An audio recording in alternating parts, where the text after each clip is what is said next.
নমস্কার বন্ধুরা, সবাইকে স্বাগত জানাই আমার নতুন আরেকটা ভিডিওতে। আজও আবার হাজির হয়েছি নতুন সুন্দর একটা পটলের রেসিপি নিয়ে। আজ শেয়ার করব পটল দিয়ে বাটা মাছের দুর্দান্ত একটা রেসিপি। এত গরমে দুপুরবেলায় গরম ভাতের সাথে খাওয়ার জন্য পারফেক্ট একটা রান্না।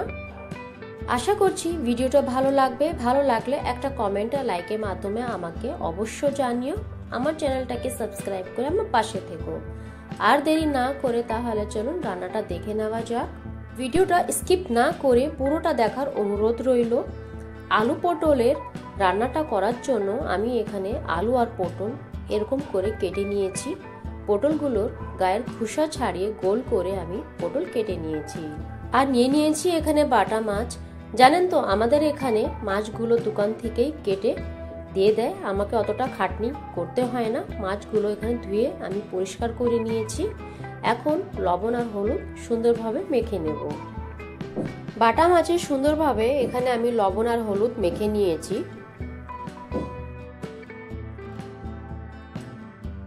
রান্নাটা করার জন্য এখানে বসিয়ে দিয়েছি কড়াই আর দিয়ে দিচ্ছি পরিমাণ মতন সরষের তেল। সরষের তেলটা সুন্দরভাবে এখানে আমি গরম করে নেব, না হলে মাছগুলো কড়াইয়ের সাথে লেগে যেতে পারে। তেলটা এখানে সুন্দরভাবে গরম করে নিয়েছি। এখন মাছগুলো ভেজে নেব।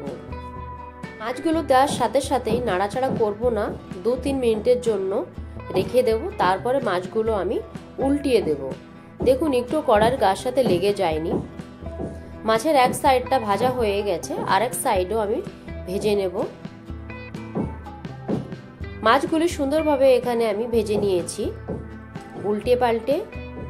এখন তুলে নেব।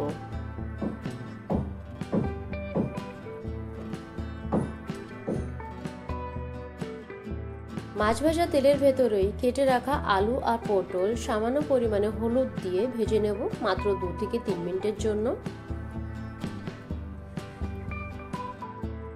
যতক্ষণে আলু আর পটল এখানে ভাজা হচ্ছে, আমি আরেক দিকে একটা গুঁড়ো মশলার পেস্ট তৈরি করে নেব।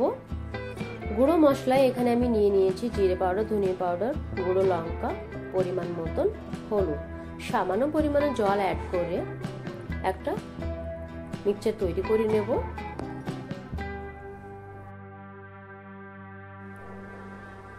আলু আর পটলও এখানে ভাজা হয়ে গেছে, এখন তুলে নেব।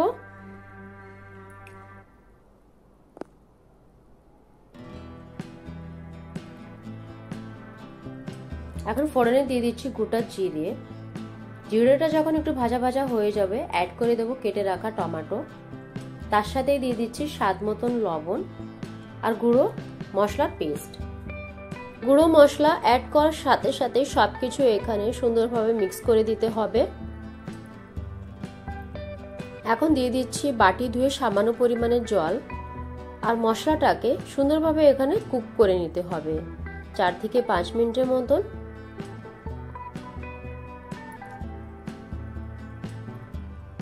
মশলাটা এখানে সুন্দরভাবে কষানো হয়ে গেছে। এখন অ্যাড করে দেবো ভেজে রাখা আলু আর পটল। আলু পটল অ্যাড করার পরে সবকিছু আরেকবার এখানে মিক্স করে দেব আর 2-3 মিনিটের জন্য এখানে কুক করে নেব। এখন অ্যাড করে দেব পরিমাণ মতন জল।